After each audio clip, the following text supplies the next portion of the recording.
Talk fluent to me, asterisk. Level up your English one conversation at a time, asterisk.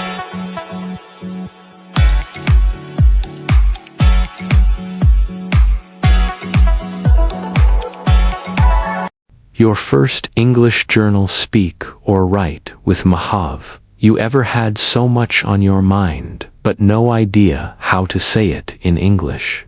You feel something, tired, confused, proud, anxious. Your native language, you pause, you try to translate, you get stuck, and then you say nothing. That's not because you're bad at English.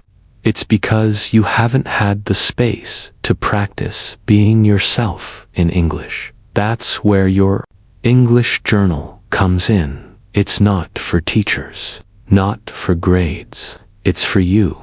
And today, I'm here to walk with you step by step as you start your first English journal. Whether you prefer to write in a notebook or speak into your phone, this will be your soft, personal space to build fluency from the inside out. Let's begin. 1. What is an English journal? Why does it work? An English journal is where you speak or write about your life in English, but more importantly, it's where you practice thinking in English. With no pressure, it's where you let your English become personal. Why does it work? Because when we use language to express real thoughts, emotions, and memories, we activate a deeper level of learning. We stop memorizing and we start connecting. Let me tell you about Tina. She's 24, from South Korea. 6 months ago, she started a daily voice journal. Just her phone, and 5 minutes. Her own voice, she thought. I sound so slow, I sound silly. But she kept going, every day. 1 sentence, then 2, now. I don't think in Korean anymore, she says. I speak without translating. Space to grow without fear, too. You don't have to write long paragraphs. Start tiny. You don't need to write a full diary or record a podcast. Please start small. Even 2 or 3 sentences a day can change everything. Try this structure. Today, I feel. One thing that happened. Tomorrow, I want to. Here's an example. Today, I feel tired. Work was long, but I helped a customer and felt proud. Tomorrow, I will rest and cook dinner at home. That's it. Real life, real emotion. Real English. Lily, 26, from Brazil, started with this exact method. At first, her writing was short, choppy. She even said, it feels like baby English. But after just 1 month, her sentences flowed. And more importantly, she started enjoying the process. This isn't about how much you write. It's about how consistently you show up. 3. Speak or write, whichever feels natural. Many people believe journaling means writing, but that's not true. If you prefer to talk, use the voice memo app on your phone. Record yourself, or just speak to a mirror. Why does this help? Because speaking out loud builds fluency, especially when you're speaking freely, without a script. Michael, 30, from Germany, records himself every morning for 5 minutes. No plan, just stream of consciousness, he says. It's like therapy. I speak what's inside me, and I also train my English. If writing helps you slow down, write. If speaking helps you feel free, speak. If you're not sure, do both. The method doesn't matter. What matters is the habit. 4.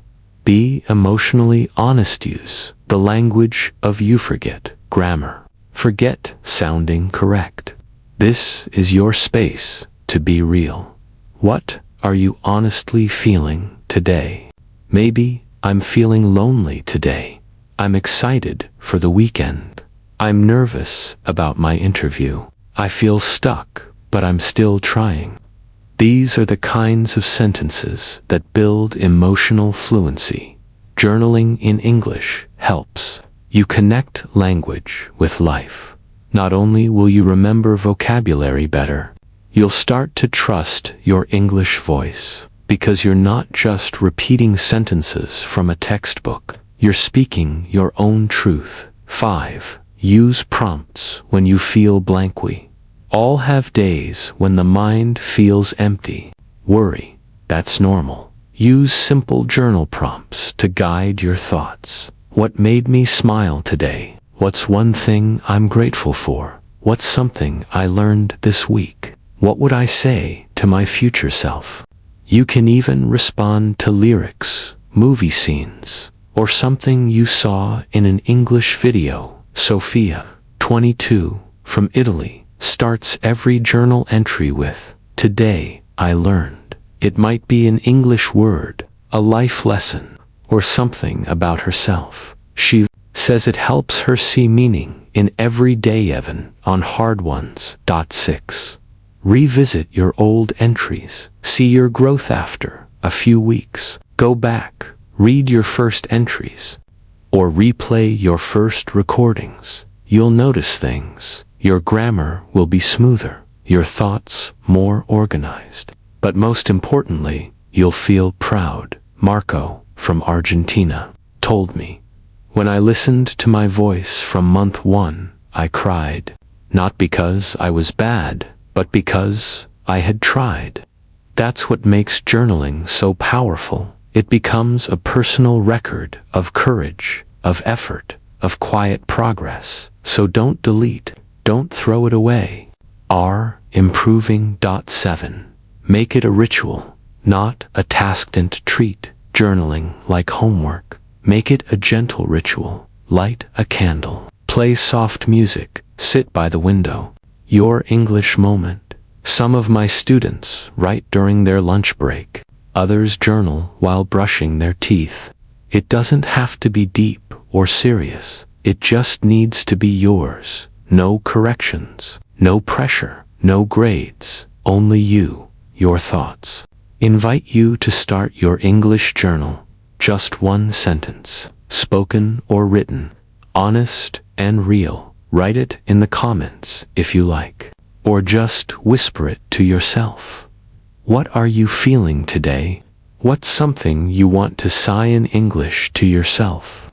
I'd love to hear from you. And if this video helped you feel inspired, safe, or motivated to begin, please like, subscribe, and share it with someone who also needs a gentle push. Because your English isn't just a skill, it's your voice, and your voice deserves to be heard.